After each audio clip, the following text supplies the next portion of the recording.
Taste the Daily. Thoothukudi மாவட்டம் கோவில்பட்டியில் பள்ளி மாணவிக்கு சிடி ஸ்கேன் எடுக்க சென்றபோது மீட்டிங் முக்கியம் என கூறி அரசு மருத்துவர் மொபைல் பார்த்து கொண்டிருந்த காட்சிகள் வெளியாகி பரபரப்பாகியுள்ளது. மகளின் உயிருக்காக போராடும் தந்தை மருத்துவரிடம் கெஞ்சி சிகிச்சை அளிக்கும்படி கேட்கும்போது இருக்கையில் மெத்தனமாக மருந்து போனை பார்த்தபடி மீட்டிங்கில் இருப்பதாகவும் வேறொரு மருத்துவரை பாருங்கள் எனவும் கூறியது வீடியோவாக வெளியாகியுள்ளது.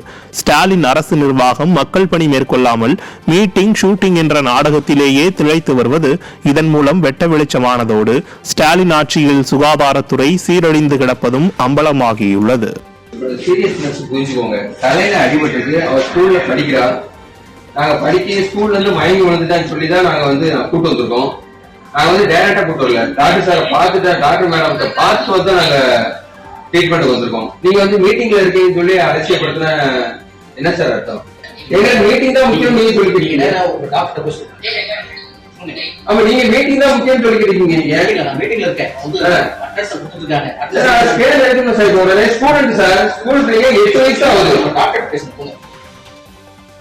சென்னையில் பல்வேறு இடங்களில் ஆபத்தான நிலையில் இருக்கும் சாலைகளால் வாகன ஓட்டிகள் மற்றும் பாதசாரிகள் பெரும் அவதியடைந்து வருகின்றனர். சென்னையின் முக்கிய சாலைகளில் ஒன்றான பிராட்வே NSC போஸ் சாலையில் ஆங்காங்கே பள்ளங்கள் ஏற்பட்டும் சாலையின் ஓரங்களில் நடைபாதைகள் உருக்குலைந்தும் அவல நிலையில் உள்ளதால் வாகன ஓட்டிகள் கடும் இன்னல்களை சந்தித்து வருகின்றனர்.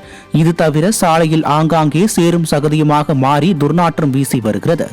மழைக்காலங்களில் சாலையில் உள்ள ராட்சத பள்ளங்களில் ஆங்காங்கே மழைநீர் தேங்கி நிற்பதால் விபத்துகளும் ஏற்படுவதாக கூறும் பொதுமக்கள் தூக்கத்தில் உள்ள ஸ்டாலின் அரசு இனியாவது விழித்துக் கொண்டு சாலைகளை சீரமைக்க வேண்டும் என்று கோரிக்கை விடுத்தனர்.